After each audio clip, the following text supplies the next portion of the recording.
And welcome to the Modern Teacher. Welcome to Indian Polity Basics to Advanced Series Chapter 5 Preamble of Indian Constitution.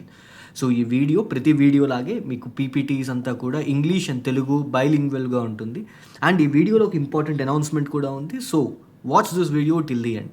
If you're new to the channel and if you haven't subscribed, please do subscribe. And without any ado, let us start our video. So ఈ వీడియోలో అసలు contents of the class ఏంటి, మనం ఈ వీడియోలో ఏమేమి నేర్చుకోబోతున్నాం. First ఈ preamble గురించి ఫస్ట్ ఒక గ్లిమ్స్ తెచ్చుకుందాం. దాని తర్వాత ఈ ప్రియాంబుల్ని మనం పార్ట్స్ కింద డివైడ్ చేద్దాం. సో ఈ ప్రియాంబుల్లో కొన్ని ఏరియాస్ మనకి ఈ కాన్స్టిట్యూషన్కి సోర్స్ ఎక్కడి నుంచి వస్తుంది, కాన్స్టిట్యూషన్కి ఆ పవర్ ఎవరు ఇచ్చారనే దాని గురించి చెప్తాయి. దాని తర్వాత నేచర్ ఆఫ్ ఇండియన్ స్టేట్ ఏంటి, భారతదేశ స్వభావం ఏంటి అనేది చెప్తుంది. దాని తర్వాత ఆబ్జెక్టివ్స్ ఆఫ్ ది కాన్స్టిట్యూషన్, ఈ రాజ్యాంగానికి ఉన్న లక్షణాలు ఏంటి, వీటిలన్నిటి గురించి కూడా తెలుసుకుందాం. And finally preamble as part of constitution, ఈ ప్రియాంబుల్ ఏదైతే ఉందో, ఈ ప్రైవేసిక్ ఏదైతే ఉందో అది ఈ రాజ్యాంగంలో పార్టా కాదా, సో వీటిలన్నిటి గురించి మనం ఈ క్లాస్లో తెలుసుకుందాం. సో ఫస్ట్ మనం ప్రీవియస్గా ఒక వీడియోలో జవహర్లాల్ నెహ్రూ గారు ఫస్ట్ టైం ప్రవేశపెట్టిన ఈ ఆబ్జెక్టివ్స్ రెజల్యూషన్ అనే దాంట్లో నుంచి ఈ ప్రియాంబుల్ అనేది ఒకటి తయారైంది అని చెప్పి మనం డిస్కస్ చేసుకున్నాం. సో ఈ ఎంటైర్ కాన్స్టిట్యూయెంట్ అసెంబ్లీ మొత్తం కాన్స్టిట్యూషన్ని తయారు చేసేసిన తర్వాత ఈ ప్రియాంబుల్ అనే దాన్ని ఒకటి తయారు చేశారు. సో అసలు ఏంటి preamble? NA Palkhivala, so one of the most revered, one of the most favourite advocate or lawyer of this country. So ఈయన చెప్పినట్టు preamble is the identity card of the constitution. So ఇవి ఈయన మాటలు అనమాట, పాల్కివాలా గారి మాటలు. సో ఆయన ఏమన్నారంటే ప్రియాంబుల్ని కాన్స్టిట్యూషన్కి సంబంధించి కాన్స్టిట్యూషన్ యొక్క ఐడెంటిటీ కార్డ్ అన్నారు. ఓకే, ఇప్పుడు మీరు స్కూల్లో కానీ కాలేజెస్లో కానీ కంపల్సరీగా ఐడెంటిటీ కార్డ్ అనేది ఉంటుంది కదా ఒక పర్సన్కి. సో అదేం చెప్తుంది, ఈ పర్సన్ నేమ్ ఏంటనేది చెప్తుంది, right, A degree or the designation ఏంటి అనేది, ఆఫీస్లో వర్క్ చేస్తే ఆఫీస్లో డెసిగ్నేషన్ ఏంటి, కాలేజ్ స్కూల్లో అయితే ఏ క్లాస్లో ఉన్నారు. సో ఆ పర్సన్కి సంబంధించిన బేసిక్ డీటెయిల్స్ని ఐడెంటిటీ కార్డ్ ఇస్తుంది అనమాట. ఇన్ ద సిమిలర్ వే ఈ constitution one of the lengthiest return constitution in the world. So ఈ ఎంటైర్ కాన్స్టిట్యూషన్కి సంబంధించి ఎవరైనా నేను ఒక అవుట్ సైడర్ వచ్చి మీ కాన్స్టిట్యూషన్ ఏం చెప్తోంది నీకు అని చెప్పానంటే, నువ్వు ఉన్న ఈ 390 ఆర్టికల్లు, 95 ఆర్టికల్లు లేదా ఈ షెడ్యూల్స్ అన్నీ నువ్వు వాళ్ళకి చెప్పలేవు కదా. సో క్రిస్ప్ ఫార్మాట్లో నువ్వు మొత్తం కాన్స్టిట్యూషన్ ఎక్స్ప్లెయిన్ చేయాలి అంటే వాళ్ళని ప్రియాంబుల్ చదువుకో అని చెప్పచ్చు అనమాట. So in that way preamble is just like a summary of this constitution. ఈ కాన్స్టిట్యూషన్ యొక్క సమరీ అనమాట ఈ ప్రియాంబుల్ అనేది.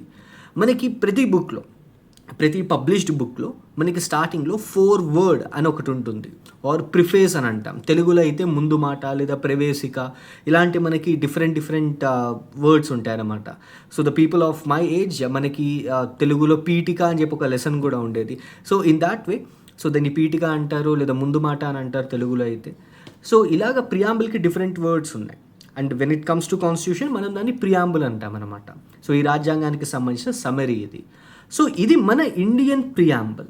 మన ఇండియన్ ప్రియాంబుల్లో ఏముంది? సో నాకు తెలిసి ప్రతి ఒక్కరికి ఈ ఇండియన్ కాన్స్టిట్యూషన్ యొక్క ప్రియాంబుల్ అనేది నోటికి వచ్చి ఉండాలి. So because it is a pledge యాక్చువల్గా. ఇది మనకి అంటూ ఈ దేశం కోసం మనం తీసుకుంటున్న ప్లెడ్జ్ లాంటిది అనమాట ప్రియాంబుల్ అనేది. సో ఫస్ట్ ఈ ప్రియాంబుల్లో ఏముందో చూద్దాం. We the people of India having solemnly resolved to constitute India into a sovereign, socialist, secular, democratic republic and to secure to all its citizens justice, social, economic and political, liberty of thought, expression, belief, faith and worship, equality of status and of opportunity and to promote among them all fraternity, assuring the dignity of the individual and unity and integrity of the nation. And ఇది ఇక్కడ వరకు preamble అని అనుకుంటే last words చూడండి. In our constituent assembly this 26th day of November 1949 do hereby adopt, enact and give to ourselves this constitution. So ఇది మన Indian constitution యొక్క preamble. And ఈ ప్రియాంబుల్లో ఈ ప్రియాంబుల్ని మనం డిఫరెంట్ పార్ట్స్ కింద డివైడ్ చేసుకోవచ్చు అనమాట. ఎలా డివైడ్ చేసుకోవచ్చు? ఆ we the people of India అనే దాన్ని సోర్స్ ఆఫ్ అథారిటీ అని అంటారు. ఓకే, అంటే ఈ constitution one of the most, మన కంట్రీలో మనం కాన్స్టిట్యూషనల్ సుప్రిమసీ ఫాలో అవుతామని చెప్పి మనం past video salient features of Indian కాన్స్టిట్యూషన్లో డిస్కస్ చేసుకున్నాం. ఓకే, సో ఇప్పుడు మనం ఈ కాన్స్టిట్యూషనల్ సుప్రిమసీ ఫాలో అవుతున్నామంటే అంటే ఏంటి? లిటరల్గా మన కంట్రీలో కాన్స్టిట్యూషన్ని మించింది ఏదీ లేదు. మరి ఆ కాన్స్టిట్యూషన్కి పవర్ ఎక్కడి నుంచి వస్తుంది? We the people of India, మనం ఇండియన్స్ ఈ కాన్స్టిట్యూషన్కి పవర్ ఇస్తున్నాం అనమాట. ఇదిగో కాన్స్టిట్యూషన్, నువ్వే ఈ కంట్రీలో అందరికన్నా పవర్ఫుల్ అని చెప్పి ఈ కాన్స్టిట్యూషన్కి పవర్ ఇస్తుందే మనం. సో అందుకు ఈ we the people of India అనేది సోర్స్ ఆఫ్ అథారిటీ. అండ్ అలాగే నేచర్ ఆఫ్ ఇండియన్ స్టేట్, భారతదేశం యొక్క స్వభావం ఏంటి? India is a sovereign, socialist, secular, democratic and republic country. దీన్ని మనం నేచర్ ఆఫ్ ఇండియన్ స్టేట్ అని అంటాం, ఈ 5 పదాలని. ఇవి ఇండియా యొక్క డెఫినేషన్ అనుకోండి ఒక రకంగా. సో ఇండియాకి సంబంధించి క్వాలిటీస్ ఏంటి, లక్షణాలు ఏంటి అని అంటే ఈ 5 మనం చెప్పేయచ్చు. దాని తర్వాత ఆబ్జెక్టివ్స్ ఏంటి, ఈ కాన్స్టిట్యూషన్ ఈ ఇండియన్స్కి ఏం చేయదలుచుకుంది? జస్టిస్, ఎన్ని రకాల justice? Social, economic and political. And అలాగే liberty of thought, expression, belief, faith and worship. Liberty అంటే ఒక కైండ్ ఆఫ్ ఫ్రీడమ్ అనుకోండి. అండ్ ఈక్వాలిటీ, సమన్యాయం, status and of creating opportunities. And fraternity, ఒక బ్రదర్హుడ్ లాంటి దాన్ని కూడా డెవలప్ చేయడం అనమాట. ఇవన్నీ ఈ భారత రాజ్యాంగం యొక్క ఆబ్జెక్టివ్స్ చేయాలని అనుకుంటున్నవి. దాని తర్వాత date of adoption. So first మనం ఈ డేట్ ఆఫ్ అడాప్షన్ దగ్గర నుంచి స్టార్ట్ చేద్దాం. 26 నవంబర్ 1949 ఈ కాన్స్టిట్యూషన్ని మనం అడాప్ట్ చేసుకున్నాం, ఎనాక్ట్ చేసుకున్నాం. మనం ప్రీవియస్గా రిటర్న్ కాన్స్టిట్యూషన్ అండ్ అన్రిటర్న్ కాన్స్టిట్యూషన్కి మధ్య వ్యత్యాసం ఏంటో చూసాం, డిఫరెన్స్ ఏంటో చూసాం. అప్పుడు మనం ఎనాక్ట్మెంట్ అనేది ఉంటుంది ఒక కాన్స్టిట్యూషన్కి. When it comes to return constitutions అనే దాంట్లో ఎనాక్ట్మెంట్ డేట్ అనేది ఉంటుందని చెప్పి డిస్కస్ చేసుకున్నాం. సో 26 నవంబర్ 1949 మనం ఈ కాన్స్టిట్యూషన్ని ఎనాక్ట్ చేసుకున్నాం అనమాట, అండ్ అడాప్ట్ చేసుకున్నాం. దాని తర్వాత 26 జనవరి 1950లో ఈ కాన్స్టిట్యూషన్ ఫోర్స్లోకి వచ్చింది. మనం ఆ రోజుని రిపబ్లిక్ డే కింద సెలబ్రేట్ చేసుకుంటాం. ఓకే, సో ఇది మనం కాన్స్టిట్యూషన్లో ఉన్న ఈ ప్రియాంబుల్ని ఈ పార్ట్స్ కింద మనం క్లాసిఫై చేసుకోవచ్చు. ఇప్పుడు మనం ఈచ్ ఆఫ్ దీస్ పార్ట్స్ని, ఈ సోర్స్ ఆఫ్ అథారిటీ ఏంటి, నేచర్ ఆఫ్ ఇండియన్ స్టేట్ ఏంటి, and objectives of the constitution, ఇక్కడ మీకు కనిపిస్తున్న ప్రతి టర్మ్ని, ప్రతి టర్మినాలజీని మనం డీటెయిల్డ్ వేలో అర్థం చేసుకుందాం. So let us start with source of authority of this constitution. So ఇందాక మీకు స్టార్టింగ్లో చెప్పాను, మన కంట్రీలో మనం కాన్స్టిట్యూషనల్ సుప్రీమసీ అనే దాన్ని ఫాలో అవుతాం. అంటే ఏంటి? ఇప్పుడు యూకే ఉంది, యూకేలో మనం పార్లమెంటరీ సుప్రీమసీ చూస్తాం. అంటే ఆ కంట్రీలో parliament is supreme.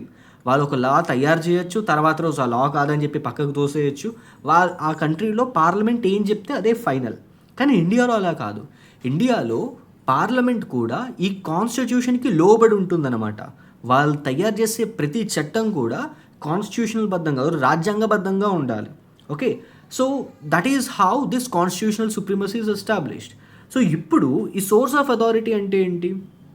Preamble states that the constitution derives it's authority from people of India. ఈ రాజ్యాంగానికి నువ్వే రాజ్యాంగం, మొత్తం ఈ దేశం మొత్తాన్ని నువ్వే నడిపించేది, నువ్వే అందరికన్నా పవర్ఫుల్ అని చెప్పి మనం దానికి పవర్ ఇస్తున్నాం. ఎవరిస్తున్నారు? ఇండియన్స్. సో ఈ రాజ్యాంగం ఇంత పవర్ఫుల్ అని చెప్పి దానంతట అది అవ్వలేదు, మనం చెప్పాం కాబట్టి రాజ్యాంగం అనేది అంత పవర్ఫుల్ అయ్యిందనమాట. సో మనం యాక్సెప్ట్ చేసుకున్నాం. సో మనం యాక్సెప్ట్ చేసాం కాబట్టి ఈ రాజ్యాంగం అనేది ఇంత పవర్ఫుల్ అయింది. దీన్ని source of authority of the constitution అని అంటారు. ఇప్పుడు మనకి స్టార్టింగ్లో ప్రియాంబుల్ స్టార్టింగ్ వర్డ్స్ ఏమున్నాయి? We the people of India. ఆ రోజు ఆ కాన్స్టిట్యూయెంట్ అసెంబ్లీలో ఉన్న వాళ్ళందరూ మన రిప్రజెంటేటివ్స్ అనమాట. అంటే అప్పుడు భారతదేశంలో ఉన్న వాళ్ళు, లేదా ఇప్పుడు కూడా అనుకోండి. సో మనందరి రిప్రజెంటేటివ్స్ వాళ్ళు, మనందరి తరపున వాళ్ళు ఆ రోజు ఈ ప్రియాంబుల్ని, ఈ కాన్స్టిట్యూషన్ని ఎనాక్ట్ చేసుకున్న వాళ్ళు. సో వాళ్ళే ఇస్తున్నారనమాట. మనమే ఈ రాజ్యాంగాన్ని సుప్రీమసీ, ఈ రాజ్యాంగమే సుప్రీం అని చెప్పి మనం యాక్సెప్ట్ చేస్తున్నట్టు అది. So in this way constitution became supreme law of this land. దీన్నే source of authority of constitution అని అంటారు. మనమే ఇస్తున్నాం ఈ కాన్స్టిట్యూషన్కి ఆ పవర్ అంతా. Next, nature of Indian state. ఇప్పుడు మన ఇండియన్ స్టేట్ని ఏ విధంగా, ఎటువంటి లక్షణాలు ఉన్నాయి మన రాజ్యానికి, మన కంట్రీకి? India is a sovereign, socialist, secular, democratic, republic country. So sovereign అంటే ఏంటి? సోవరిన్ అంటే సార్వభౌమత్వం. నెక్స్ట్ సోషలిజం, దాని తర్వాత సెక్యులరిజం, లౌకికవాదం, దాని తర్వాత డెమోక్రటిక్ అంటే మనం ప్రజాస్వామ్యం, అండ్ దాని తర్వాత మనకి లాస్ట్లో కనిపించేది గణతంత్రం ఆర్ రిపబ్లిక్. సో ఇలాగా మనకి 5 ఇంపార్టెంట్ క్వాలిటీస్ ఉన్నాయి మన ఇండియాకి సంబంధించి. అవి మనకి ప్రియాంబుల్లో కనిపిస్తాయి అన్నమాట. సో దాన్ని మనం నేచర్ ఆఫ్ ఇండియన్ స్టేట్ అని అంటాం. ఇప్పుడు సోవరిన్ దగ్గర నుంచి స్టార్ట్ చేద్దాం. సోవరిన్ అంటే సార్వభౌమత్వం. ఇప్పుడు ఒకసారి డెఫినేషన్ చూద్దాం, మనం దాన్ని ఎలా చెప్పచ్చు సింపుల్గా. India can make or unmake decisions with respect to itself both on its internal and external affairs. So భారతదేశానికి సంబంధించి ప్రతి డిసిషన్ కూడా ఇండియన్ గవర్నమెంటే తీసుకుంటుంది. సో బయట ఇన్ఫ్లుయెన్స్ ఉండదు, అంటే ఎక్స్టర్నల్ ఇన్ఫ్లుయెన్స్ ఉండదు, అండ్ అలాగే ఇంటర్నల్ ఇన్ఫ్లుయెన్స్ కూడా ఉండదు అనమాట. అంటే వేరే వాళ్ళు, వేరే ప్రెషర్ గ్రూప్స్ కానీ, వేరే డిఫరెంట్ ఎంటిటీస్ ఎవరు కూడా దాన్ని మార్చలేరు అనమాట. So what ever the decision is, so it is something which comes from the government it self. So దాన్నే మనం సోవర్నిటీ అంటాం, ఆర్ సార్వభౌమత్వం అని అంటాం. భారతదేశం తన అంతర్గత మరియు బాహ్య వ్యవహారాలను తనకు తానుగా నిర్ణయాలు తీసుకుంటుంది లేదా తీసుకోదు. అది ఎంటైర్లీ మన డిసిషన్ అనమాట. సింపుల్ ఎగ్జాంపుల్ చెప్తాను. ఇప్పుడు United States of America India మీద ఒక kind of trade war start చేసింది బై ఇంక్రీజింగ్ టారిఫ్స్. ఓకే, ఇది మనందరికీ తెలిసిందే. ఇప్పుడు అలాంటి టైంలో ఇండియా ఎటువంటి డిసిషన్స్ తీసుకోవాలి అనేది మొత్తం కంప్లీట్గా ఇండియా మీదే ఆధారపడి ఉంటుంది కదా, ఇండియన్ గవర్నమెంట్ మీదే ఆధారపడి ఉంటుంది. సో ఇప్పుడు యూఎస్ఏ ఇలా చెప్పినంత మాత్రం చేత మన ట్రేడ్ మొత్తాన్ని కంప్లీట్గా, మన ట్రేడ్ పాలసీ మొత్తాన్ని మనం ఆల్టర్ చేసుకోలేదు. So that is what sovereignty is.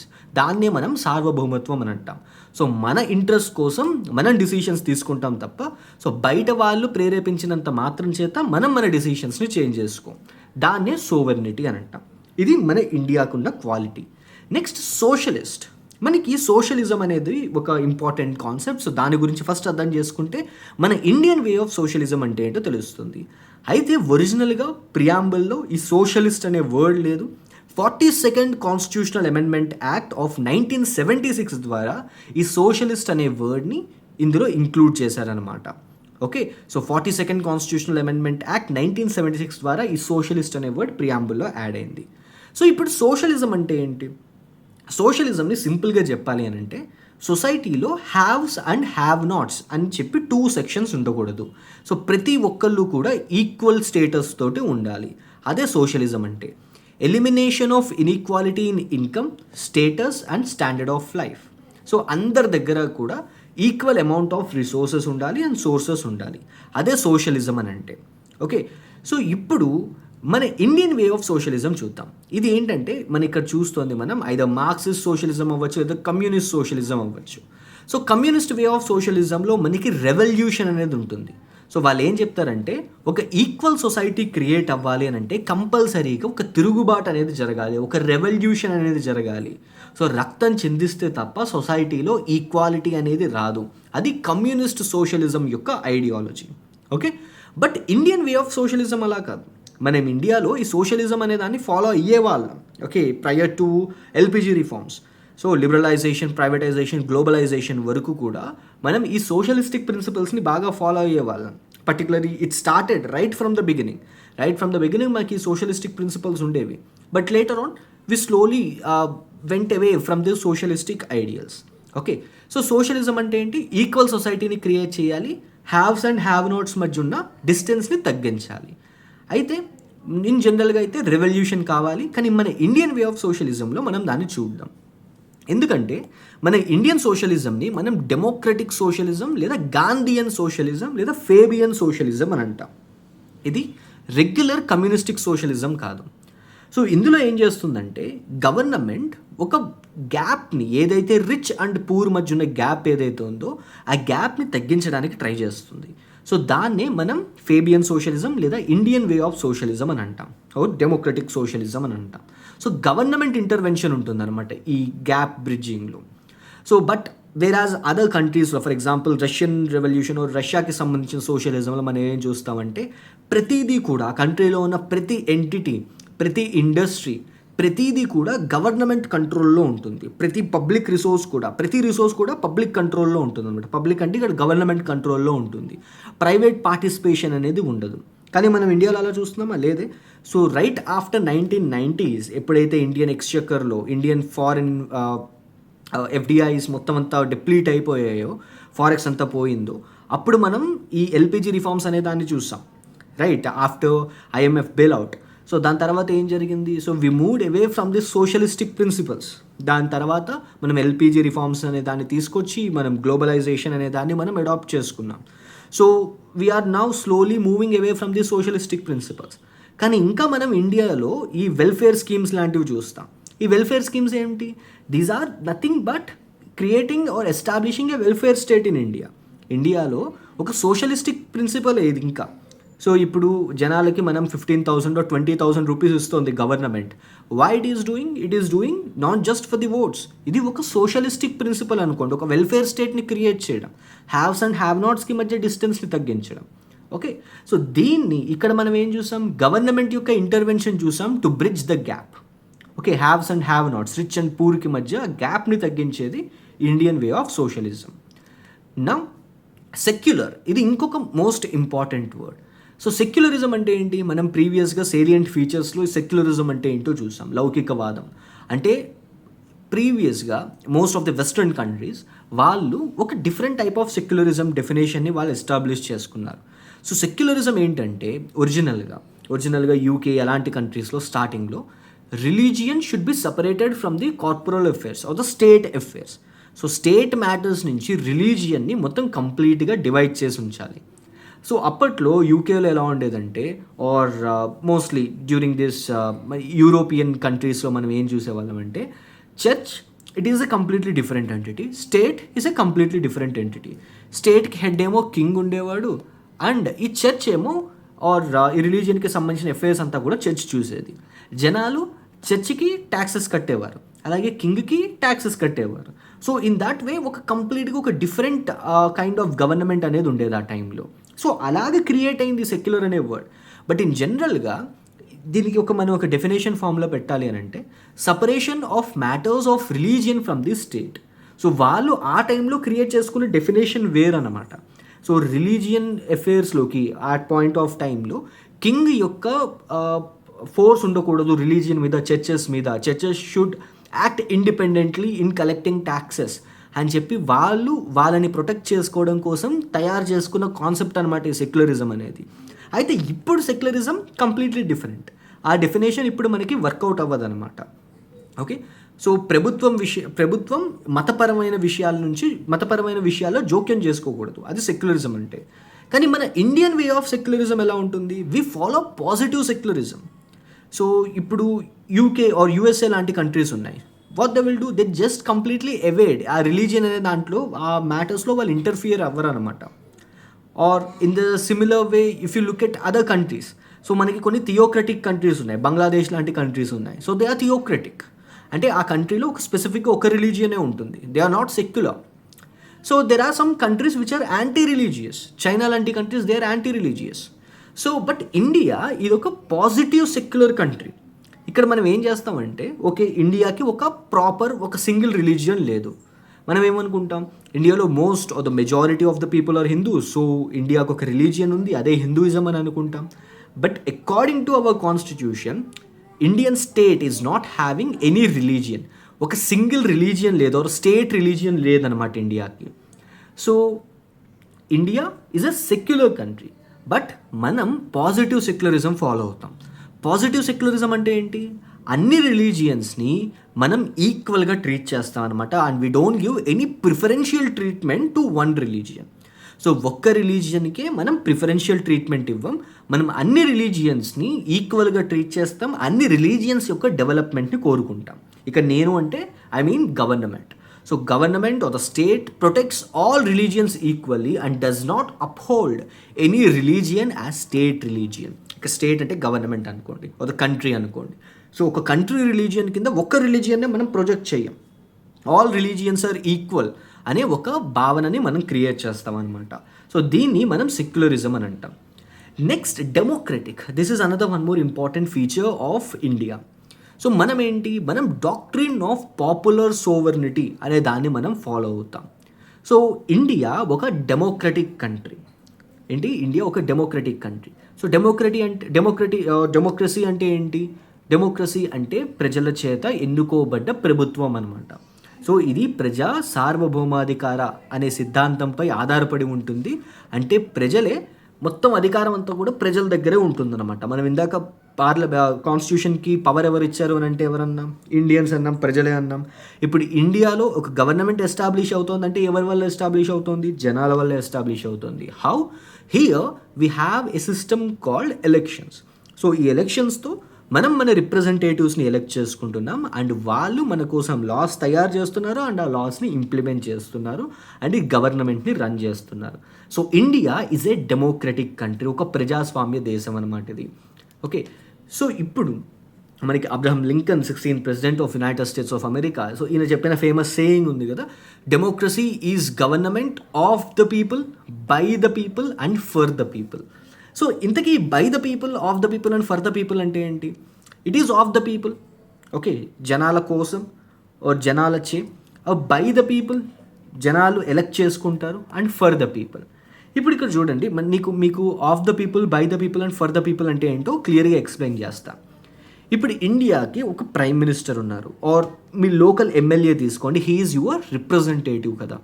ఇక్కడ మనకి డెమోక్రసీ ఎలా వర్కౌట్ అవుతుందో చూడండి.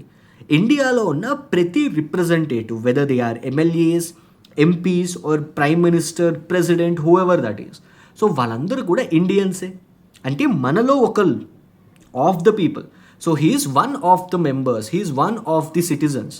Okay, one of the person, he became the president or he became the prime minister or she became the president or she became the prime minister. So democracy is of the people. Okay, it is a government of the people. Then by the people. By the people అంటే ఏంటి?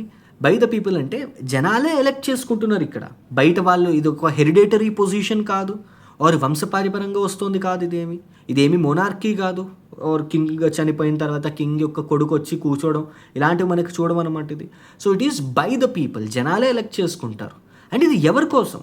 For the people. So this is what of the people, by the people and for the people is.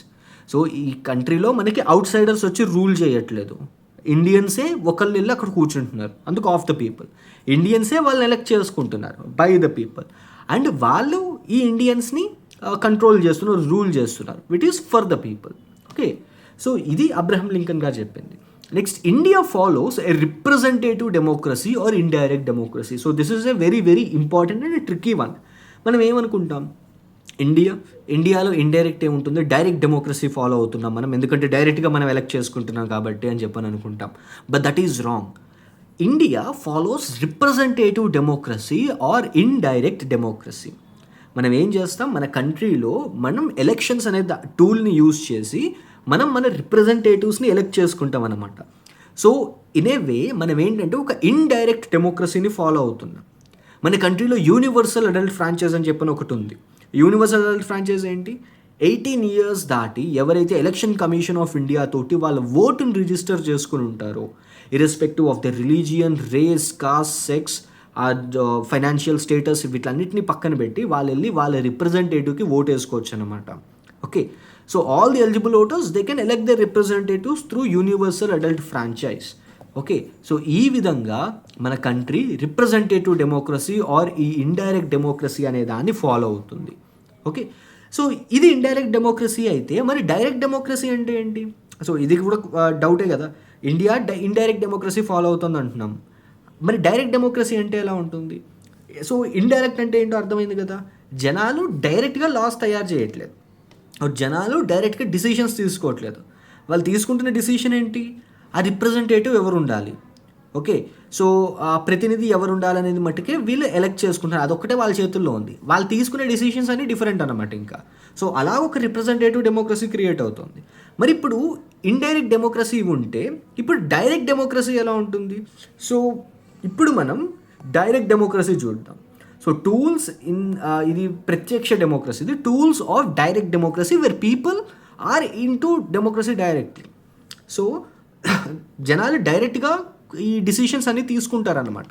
అలాగే మనకి 4 important tools ఉంటాయి ఇందులో: referendum, initiative, recall or plebiscite. So ఇందులో ఇండియాలో కూడా ఒక పాయింట్ ఆఫ్ టైంలో ఇందులో కొన్నిటిని యూజ్ చేద్దామని చెప్పని అనుకున్నారు. సో రిఫరెండమ్ అంటే ఏంటి, ఇనిషియేటివ్ అంటే ఏంటి, రీకాల్ అంటే ఏంటి, ఆర్ ప్లెబిసైట్ అంటే ఏంటి, వీటిలన్నిటి గురించి కూడా మనం జస్ట్ ఒక బ్రీఫ్గా తెలుసుకుందాం. సో ఫస్ట్ రిఫరెండమ్ అంటే ఏంటి? రిఫరెండమ్ అంటే law will be referred to citizens for approval. So ఇందులో ఏం జరుగుతుందంటే ఆ కంట్రీ యొక్క పార్లమెంట్లో వాళ్ళు లా తయారు చేసేసిన తర్వాత ఒక బిల్ ఆల్మోస్ట్ అయిపోయింది, ఓ ప్రెసిడెన్షియల్ అసెంట్ కోసం ఉందని అనుకోండి, ఆ టైంలో వాళ్ళు ఆ లాని పబ్లిక్కి అవైలబుల్గా చేస్తారనమాట. And they will seek the opinion of the public and ఆ డిసిషన్ అనేది పబ్లిక్ ఏదైతే డిసిషన్ తీసుకుంటున్నారో అది ఆ పార్లమెంట్ మీద అబైడ్ అయి ఉంటుందన్నమాట. అంటే వీళ్ళు ఏం చేస్తారు, ఇప్పుడు వీళ్ళు ఒక లాని తయారు చేస్తున్నారు అనుకుందాం, జిఎస్టీ అనే ఒక లాని తయారు చేస్తారు వీళ్ళు. సో ఇప్పుడు ఏం చేస్తారంటే ఇది జనాలకి ఒక 6 months పాటు మేము మీకు ఓపెన్ చేస్తున్నాం, ఇది మీరు ఈ లా గురించి మీరు ఏమనుకుంటున్నారు, మీరు ఈ లా అప్లికేబుల్ అవ్వాలా లేదా అవ్వకూడదా అని చెప్పి మీరు మీ డిసిషన్ని తెలపండి అని చెప్పని అంటారు. దాన్ని మనం రిఫరెండం అని అంటాం. ఇప్పుడు ఆ కంట్రీలో ఎలిజిబుల్ ఓటర్స్లో 70% members they said yes and 30% members said they no. ఇప్పుడు ఈ 70% ఎస్ అన్నారు కాబట్టి ఈ లా పాస్ అయిపోతుంది అనమాట. ఓకే, ఆ బిల్ పాస్ అవుతుంది, it will become a law. Or let's say 30% members they said yes and 70% they said no. అప్పుడు ఏమవుతుంది, 30% ఎస్ అన్నారు, 70% నో అన్నారు కాబట్టి అది ల్యాప్స్ అయిపోతుంది. దాన్ని రిఫరెండం అని అంటారు. Okay, this is the first one. ఇప్పుడు ఇనిషియేటివ్ అని చెప్పని ఇంకోటి ఉంటుంది. ఇప్పుడు ఇనిషియేటివ్ ఏంటంటే రిఫరెండంలో ఏం జరిగింది, పార్లమెంట్ ఒక లా తయారు చేసిన తర్వాత అది జనాలకి తీసుకొచ్చి చూపించారనమాట. కానీ ఇనిషియేటివ్ అలా కాదు, డైరెక్ట్గా సిటిజన్సే ఒక కొత్త లాని లేదా అమెండ్మెంట్ చేయమని చెప్పి సిటిజన్సే వాళ్ళు ప్రపోజ్ చేయొచ్చు అనమాట. దాన్ని ఇనిషియేటివ్ అంటాం. Next recall. ఇది ఇండియా లాంటి కంట్రీకి చాలా చాలా అవసరమైనది, బట్ మన ఇండియాలో ఈ రీకాల్ అనే సిస్టమ్ లేదు. సో రీకాల్ అంటే ఏంటి, ఇప్పుడు మీరు ఒక రిప్రజెంటేటివ్ని ఎలక్ట్ చేసుకున్నారు, ఒక ఎమ్మెల్యేనో ఒక ఎంపీనో మీరు ఓట్లేసి గెలిపించుకున్నారనమాట. ఒక సంవత్సరం తర్వాత తెలిసింది వాళ్ళు ఏం చేయట్లేదు మీకు అని చెప్పి, మీ కాన్స్టిట్యువెన్సీకి సంబంధించి వాళ్ళు ఏం పనులు చేయట్లేదు. కానీ మీ దగ్గర ఇంకా పవర్ లేదు కదా. వన్స్ ఒకసారి ఓట్ వేసేసిన తర్వాత మళ్ళీ వచ్చే 5 ఏళ్ళ వరకు మీరు మీ యాంగ్స్ని, మీ కోపాన్ని చూపించే ఛాన్స్ లేదు మీకు. Okay, because you are an Indian voter. మీకు 5 ఏళ్ళు టైం పడుతుంది, ఎమ్మెల్యేకైనా ఎంపీకైనా. కానీ ఏ కంట్రీస్లో అయితే రీకాల్ సిస్టమ్ ఉంటుందో అక్కడ ఏం చేయొచ్చు అంటే, నువ్వు ఎలాగైతే నువ్వు మీ రిప్రజెంటేటివ్ని ఎలక్ట్ చేసుకున్నావో అలాగే ఇంకో సిస్టమ్ తోటి నువ్వు ఆ రిప్రజెంటేటివ్ని రిమూవ్ చేసేయచ్చు అనమాట. దాన్నే రీకాల్ అని అంటారు. నువ్వు ఎలాగైతే ఓటేసి ఆ రిప్రజెంటేటివ్ని ఎలక్ట్ చేసుకున్నావో అలాగే ఓటేసి ఆ ఓట్ని వెనక్కి తీసేసుకో, ఆ రిప్రజెంటేటివ్ ఓడిపోతాడు అనమాట, వెనక్కి వచ్చేస్తాడు. ఓకే, దీన్ని రీకాల్ అంటాం. And there is a thing called plebiscite. ఇప్పుడు ఈ ప్లెబిసైట్ అంటే ఏంటి, ఎక్కడైతే ఒక టెరిటోరియల్ రెజిమ్ చేంజ్ కావాలో అలాంటి ప్లేసెస్లో ప్లెబిసైట్ అనే దాన్ని కండక్ట్ చేస్తారనమాట. ఓకే, మనం ఇది ఒకసారి హిస్టరీ చూసినా కానీ or Jammu and Kashmir reorganisation గురించి చదివేటప్పుడు స్టార్టింగ్ స్టేజెస్లో కనిపిస్తుంది ప్లెబిసైట్ అనేది. సో జమ్మూ అండ్ కాశ్మీర్లో 1948 ఆ పాయింట్ ఆఫ్ టైంలో యునైటెడ్ నేషన్స్కి వెళ్తుందన్నమాట ఇండియన్ గవర్నమెంట్. సో పాకిస్తాన్ ఇండియాలోకి ఎంటర్ అవుతోంది, జమ్మూ అండ్ కాశ్మీర్ రీజన్స్లోకి ఎంటర్ అవుతోంది. సో ఆ టైంలో యునైటెడ్ నేషన్స్ ఏం చెప్తుందంటే, let us do one thing, అక్కడ మనం ప్లెబిసైట్ కండక్ట్ చేద్దాం, జనాలను అడుగుదాం వాళ్ళకి ఇండియాలో ఉండాలని ఉందా లేదా పాకిస్తాన్కి వెళ్ళిపోవాలని ఉందా అని చెప్పి ఒక ప్లెబిసైట్ కండక్ట్ చేద్దామని చెప్పి జనాల్ని అడుగుదామని చెప్పి యునైటెడ్ నేషన్స్ ప్రపోజల్ పెడుతుందన్నమాట. సో ఆ టైంలో మనం ఈ ప్లెబిసైట్ అనే వర్డ్ వింటాం. సో ప్లెబిసైట్ అంటే ఏంటి, జనాల్ని అడగడం, మీరు ఇండియాలో ఉంటారా పాకిస్తాన్లో ఉంటారా అని చెప్పి ఎలాగైతే అడుగుదామని యునైటెడ్ నేషన్స్ అందో, సో అలాగే మీకు టెరిటోరియల్ చేంజ్ కావాలా, రాజు కావాలా లేకపోతే గవర్నమెంట్, ఎలక్టెడ్ గవర్నమెంట్ కావాలా, మీరు ఈ దేశంలో ఉంటారా ఒక పక్క దేశానికి వెళ్ళిపోతారా, ఇలా ఒక డిసిషన్ అడగడమే ప్లెబిసైట్ అంటే. సో ఇవన్నీ కూడా మనకి డైరెక్ట్ డెమోక్రసీకి సంబంధించిన టూల్స్ అవి. ఓకే, మనం ఇండైరెక్ట్ డెమోక్రసీలో ఉంటే మనకి ఇన్ని ఆప్షన్స్ ఉండవు, జస్ట్ ఓటేయడం, మర్చిపోవడం, వాళ్ళు చేస్తే చేశారు లేదంటే లేదు, తర్వాత మళ్ళీ 5 ఏళ్ళకి వచ్చిన తర్వాత మళ్ళీ ఇంకోసారి ఓటేయడం. సో అంత హెల్ప్లెస్ కండిషన్లో ఇండియన్ ఓటర్స్ ఉంటారు. Okay, so this is nature of Indian state democracy. Now the last one, republic. Republic ante enti ganatantram. So republic ante head of the state should be an elected person and not a hereditary position. Okay, a country in which head of the state is elected and not a hereditary position. So వంశపార్యపర పదవి కాకుండా దేశానికి అధినేతని మనం elect చేసుకోవాలన్నమాట. So ఎన్నుకునే దాన్ని మనం republic అని అంటాం. సో ఇప్పుడు ఇండియా ఉంది, ఇండియా ఒక రిపబ్లికన్ కంట్రీ. ఎలా చెప్తున్నాం ఇండియా ఒక రిపబ్లికన్ కంట్రీ అని, because the head of the country who is president, so she is an elected representative. Yes, indirect ఎలక్షన్స్లో మనం డైరెక్ట్గా నువ్వు నేనేమి ఎలక్ట్ చేసుకోలేదు కదా. So I'm 25 years and above, so మీరు కూడా 25 years అండ్ అబోవ్ అని అనుకుందాం. మనం ఏమి ఎలక్ట్ చేసుకోలేదు, మరి ఎవరు ఎలక్ట్ చేసుకున్నారు? So there is a separate electoral college for that, MPs and MLAs. So వాళ్ళు ఎలక్ట్ చేసుకున్నారనమాట, అవర్ రిప్రజెంటేటివ్స్ దే ఎలక్టెడ్. అంటే ఏంటి, ఇక్కడ ఒక ఇండైరెక్ట్ ఎలక్షన్స్ తోటి ప్రెసిడెంట్ ఎలక్ట్ చేసుకున్నారు. But whatever the condition is, whatever the case is, అక్కడ ఒక ఎలక్షన్స్ అనేవి జరిగాయి, ఒక హెరిడేటరీ పొజిషన్ కాదనమాట. అంటే ప్రీవియస్గా ఉన్న వాళ్ళు వాళ్ళ తర్వాత ఏమి వాళ్ళ కొడుకులు కానీ వాళ్ళ కూతుర్లు కానీ వచ్చి కూర్చోలేదు అక్కడ. ఓకే, అక్కడ హెరిడేటరీ పొజిషన్ లేదు.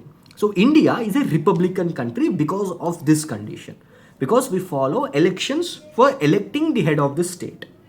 అండ్ అలాగే మన కంట్రీలో పొలిటికల్ సోవర్నిటీ అనేది జనాలతో ఉంటుంది, అండ్ ఒక్క సింగిల్ ఇండివిజువల్ చేతిలో ఈ పొలిటికల్ సోవర్నిటీ అనేది ఉండదు. అండ్ ఇండియాలో ఒక ప్రివిలేజ్డ్ క్లాస్ అనేది ఉండదు. So there is an absence of privileged class in India. And ప్రతి పబ్లిక్ ఆఫీస్ కూడా ప్రతి సిటిజన్కి ఓపెన్. నువ్వు అమ్మాయి కాబట్టి నువ్వు ఈ పొజిషన్ హోల్డ్ చేయకూడదని చెప్పి లేదు అక్కడ. నువ్వు ఈ క్యాస్ట్కి సంబంధించిన వాడివి కాబట్టి నువ్వు ఈ పొజిషన్ హోల్డ్ చేయకూడదు. నువ్వు ఈ రేస్కి సంబంధించిన వాడివి కాబట్టి నువ్వు ఈ పొజిషన్ హోల్డ్ చేయకూడదు. సో ఇలాగా ఎటువంటి క్లాస్ డివిజన్ లేదు, డిస్క్రిమినేషన్ లేదు ఇండియాలో. అండ్ అలాగే నువ్వు అప్పర్ క్యాస్ట్ వాడివి కాబట్టి నువ్వు ఈ పోస్ట్కి అర్హుడివి అని చెప్పి ఎక్కడా లేదు. There is absence of privileged class in India. So ఈ 3 డెఫినేషన్స్ మనకి రిపబ్లిక్కి సంబంధించింది. అండ్ ఇండియా ఈ మూడింటిని ఫాలో అవుతుంది కాబట్టి India is A Republican country. Before going to the next part of the video, here is an important announcement. So ఈ series continue చేస్తాను, మీరు ఫస్ట్ టైం భయపడద్దు దీనికి సంబంధించి. This series will go on, so as I gave you a promise. But there is a very very important announcement. ఏంటంటే general స్టడీస్కి సంబంధించి for the first time నేను ఒక పెయిడ్ కోర్స్ చేస్తున్నాను. And so this is going to be a game changer for you. 1 course for all competitive exams with proper timetable, 120+ live classes toti, and along with that I will give you recorded sessions as well, Telugu plus English e-notes and even test series. All this just for rupees 2000. APPSC groups ki prepare avutunna, TGPSC groups ki prepare avutunna, SSC CGL or CHS, RRB, SI, Constable, DSC, whatever the competitive exam is, అన్ని competitive ఎగ్జామ్స్లో మనకి ఈ syllabus అనేది compulsory కనిపిస్తుంది. So we have Indian polity, Geography of India and world, Indian history, Indian economy, science and technology, environment and current affairs. So ఈ topics అన్నిటినీ కూడా మనం క్లాసెస్, వీక్లీ క్లాసెస్ తోటి, డైలీ క్లాసెస్ తోటి ఈ టాపిక్స్ అన్నిటిని మనం ఫినిష్ చేయబోతున్నాం in 120 classes. So 120+ classes-లో, so it is something like I gave a detailed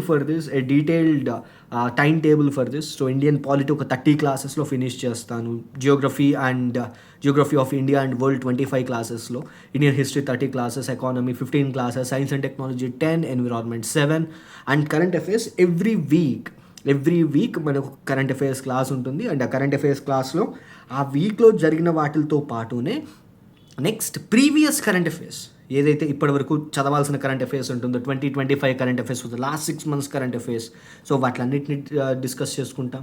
and at the same time ఏ సెక్షన్కి ఆ సెక్షన్ సపరేట్గా, స్పోర్ట్స్కి సపరేట్ ఒకటి, నెక్స్ట్ నేషనల్ సపరేట్ ఒకటి, పాలిటీ సపరేట్ ఒకటి, ఎకానమీ, అలాగా టాపిక్ వైజ్ కూడా మనం టెస్ట్ సిరీసెస్ ఉంటాయి. అండ్ వీటిలన్నిటికి సంబంధించిన నోట్స్ అంతా కూడా ఈ నోట్స్ ఫామ్లో మీకు ఇస్తానన్నమాట. And all this just for rupees 2000, and we are going to start the first batch on 19th October 2025. So ఈ 19th ఫస్ట్ బ్యాచ్ స్టార్ట్ అవుతుంది.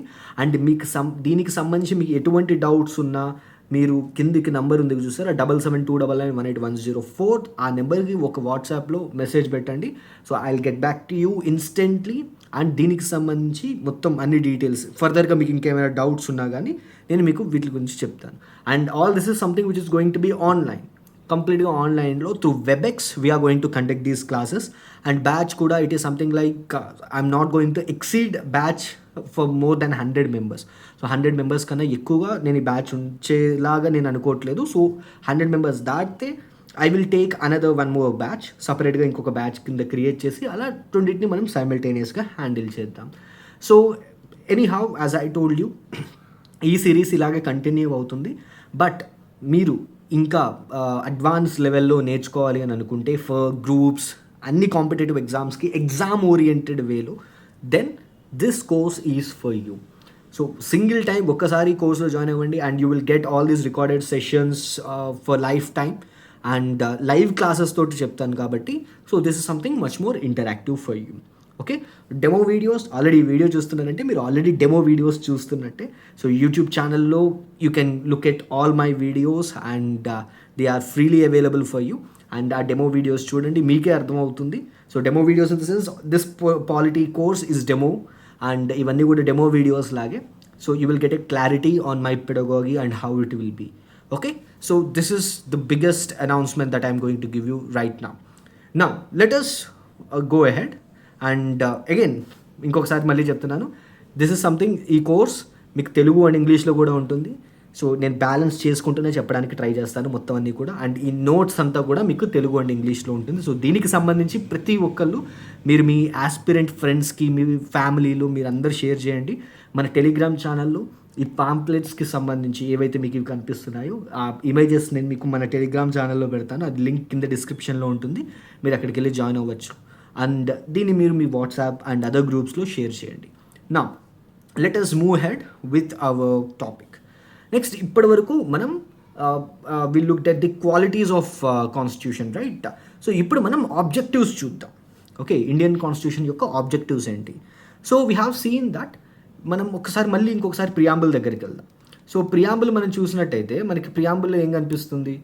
So if you see this, మనకి ప్రియాంబుల్లో justice, social, economic and political, liberty of thought, expression, belief, faith and worship, equality of status and of opportunity and to promote among them all, fraternity, assuring the dignity of the individual and unity and integrity of the nation. So ఈ entire part ఉంది చూసారా, ఈ entire పార్ట్ని మనం objectives అనుకోవచ్చు. Okay, objectives of the constitution. So ఈ constitution అసలు ఏం చెప్పదలుచుకుంది, ఓకే, ఏమి ఇస్తోంది జనాలకి అనేది మనం ఈ పార్ట్లో చూడొచ్చు అనమాట, ఆబ్జెక్టివ్స్ ఆఫ్ ది కాన్స్టిట్యూషన్లో. So now let us look into these objectives. First let us start with justice. So justice అంటే ఏంటి? న్యాయం. ఇప్పుడు దీన్ని కూడా మనం డిఫరెంట్ పార్ట్స్ కింద క్లాసిఫై చేస్తారు. ఏంటంటే న్యాయం అంటే ఏంటి? న్యాయం అంటే ఇక్కడ సోషల్ జస్టిస్ గురించి మాట్లాడుతున్నారు, సామాజిక న్యాయం. పొలిటికల్ జస్టిస్ గురించి మాట్లాడుతున్నారు, రాజకీయ న్యాయం. అండ్ అలాగే ఎకనామిక్ జస్టిస్ గురించి మాట్లాడుతున్నారు, ఆర్థిక న్యాయం. సో దీన్ని మనం ఎలా డిఫైన్ చేస్తాం? అంటే కాన్స్టిట్యూషన్లో మనం ఇవన్నీ ఎక్కడెక్కడ ఏ ఏరియాస్లో చూడొచ్చు. First is social justice.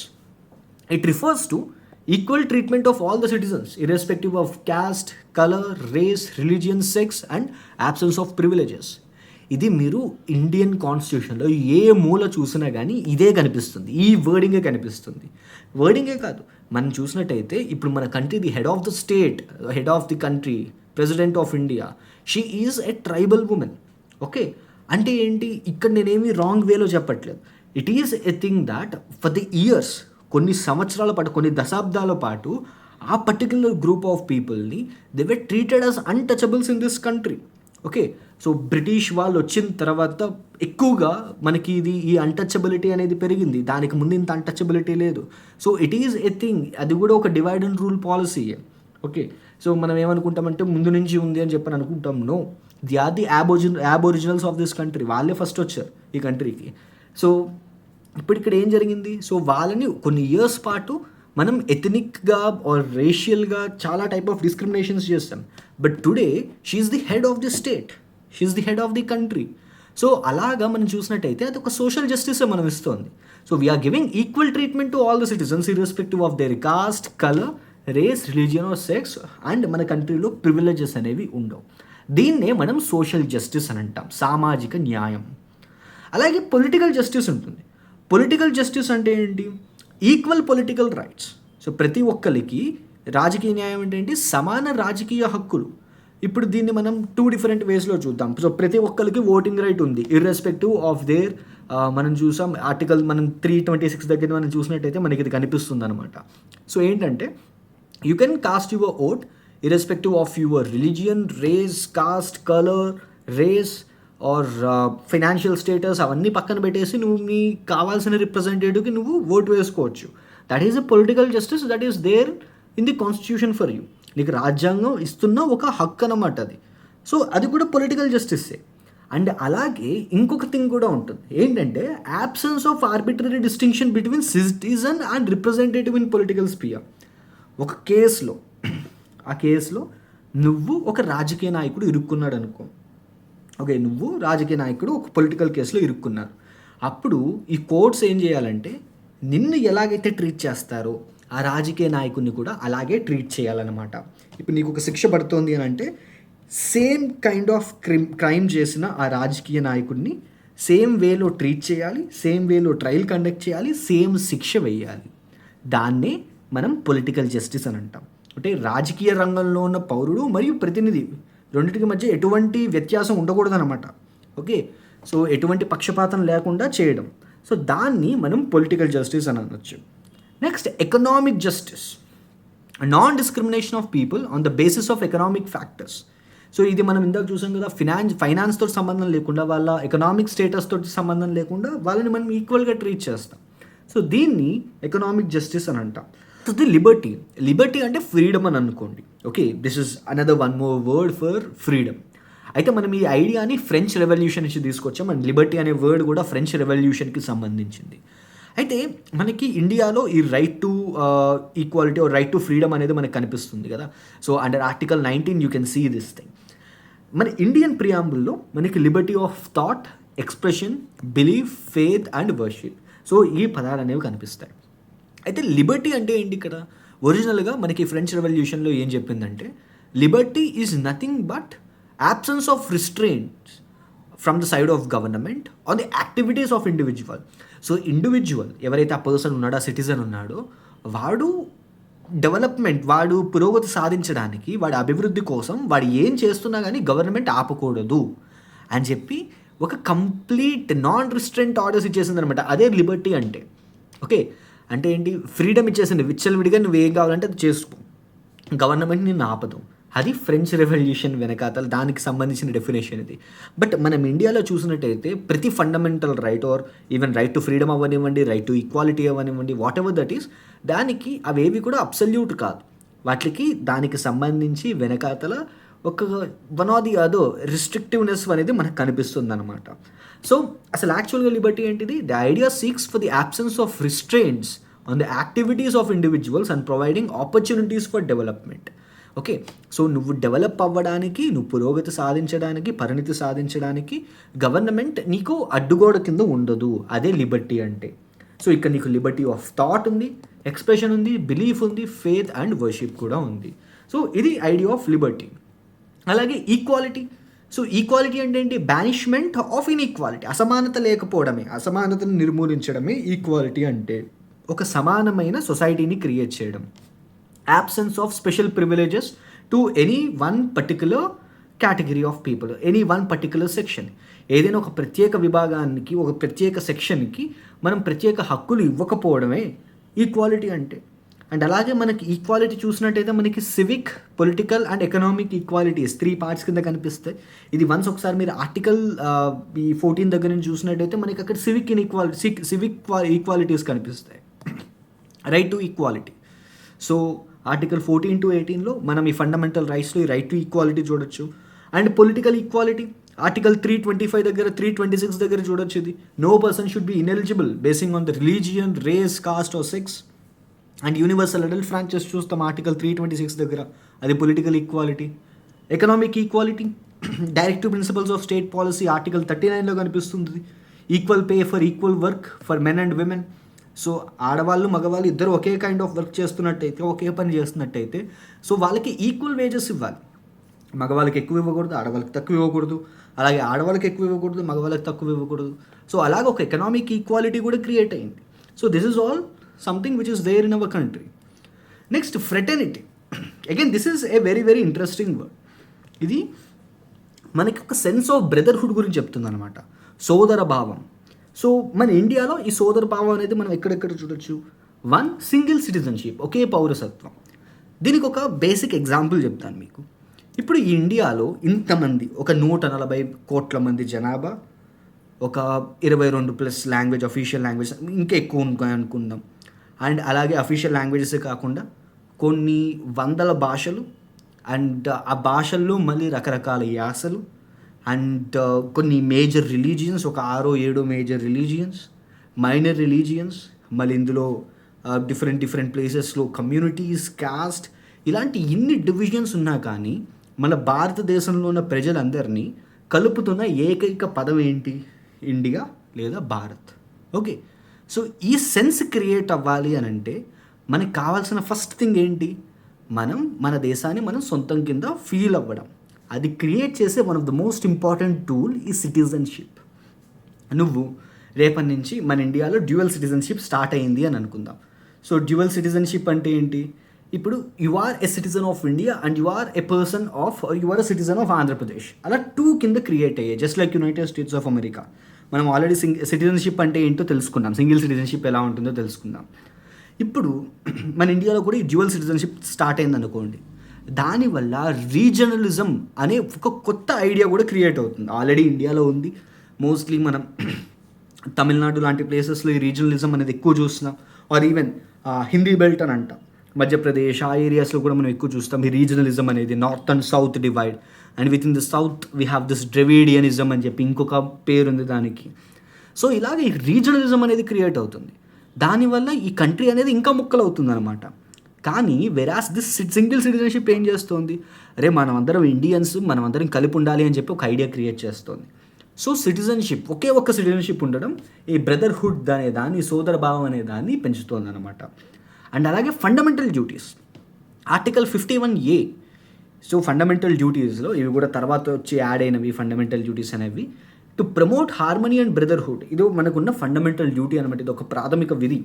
Okay, so article 51Aలో సామరస్యానికి మరియు సోదర భావాన్ని ప్రోత్సహించడం, ఇది ఒక ఫండమెంటల్ డ్యూటీ, మనకున్న ఫండమెంటల్ డ్యూటీ ఇది. అండ్ అలాగే ఈ ఫ్రెటర్నిటీ ఎలాగ ఉండాలి, it should uphold, it should assure the dignity of the individual and unity and integrity of the nation. Okay, ఇది వ్యక్తి యొక్క గౌరవాన్ని, ఆ దేశ ఐక్యతను, సమగ్రతను, ఈ రెండింటినీ కూడా ఇది పెంపొందించాలన్నమాట ఈ ఫ్రెటర్నిటీ అనేది. So these are the objectives of the Indian constitution. మన కాన్స్టిట్యూషన్ యొక్క ఆబ్జెక్టివ్స్ ఇవన్నీ. Now let's move to the final part of the video, preamble as part of constitution. So ఇది మన రాజ్యాంగం తయారైన తర్వాత వచ్చిన one of the earliest doubts అనమాట ఇది. అంటే ఈ ప్రియాంబుల్ ఏదైతే ఉందో, ఈ ప్రివేసిక ఏదైతే ఉందో, అది రాజ్యాంగంలో భాగమా లేకపోతే కాదా? అయితే దీనికి ఆన్సర్ ఎవరు చెప్పాలి? సుప్రీంకోర్టు చెప్పాలి. ఎందుకంటే వాళ్ళే గార్డియన్స్ ఆఫ్ ది కాన్స్టిట్యూషన్ కాబట్టి సుప్రీంకోర్టే చెప్పాలన్నమాట. అయితే ఇది over the years different cases ద్వారా ఈ ప్రియాంబుల్ యొక్క కాన్స్టిట్యూషనాలిటీని బాగా స్ట్రాంగ్ చేశాయి, బాగా స్ట్రెంథన్ చేశాయి అనమాట. స్టార్టింగ్లో సుప్రీంకోర్టు కూడా ప్రియాంబుల్ కాన్స్టిట్యూషన్లో భాగం కాదనే చెప్పింది. బట్ లేటర్ ఆన్ దాని తర్వాత అదే దాని జడ్జిమెంట్స్ని డైల్యూట్ చేసుకుంటూ చేంజ్ చేస్తూ ఈ ప్రియాంబుల్ కాన్స్టిట్యూషన్లో భాగం అని చెప్పింది. అయితే దానికి సంబంధించి మన దగ్గర 3 ఇంపార్టెంట్ జడ్జిమెంట్స్ ఉన్నాయి, మనం వాటి గురించి తెలుసుకుందాం. So first is Berubari union case. ఈ కేసు ఏంటి అనే దాని మీద నేను సెపరేట్ వీడియోస్ చేస్తాను. సో ఆ వీడియోస్లో మనం most important cases that change the fate of India అని చెప్పి ఒక టైటిల్ తోటి మనం కేసెస్ చేసుకుందాం, ఈ కేసెస్కి సంబంధించిన వీడియోస్ చేసుకుందాం. So first Berubari union case 1960. ఇందులో యాక్చువల్గా ఏంటంటే ఇది ఒక ప్రెసిడెన్షియల్ రిఫరెన్స్ లాంటిది అనమాట. కేస్ అనే దానికన్నా రిఫరెన్షియల్ కేసు ఇది. అయితే ఇండియాలో ఒక భాగం బంగ్లాదేశ్లోకి వెళ్ళిపోవడానికి గురించి సంబంధించిన కేసు ఇది.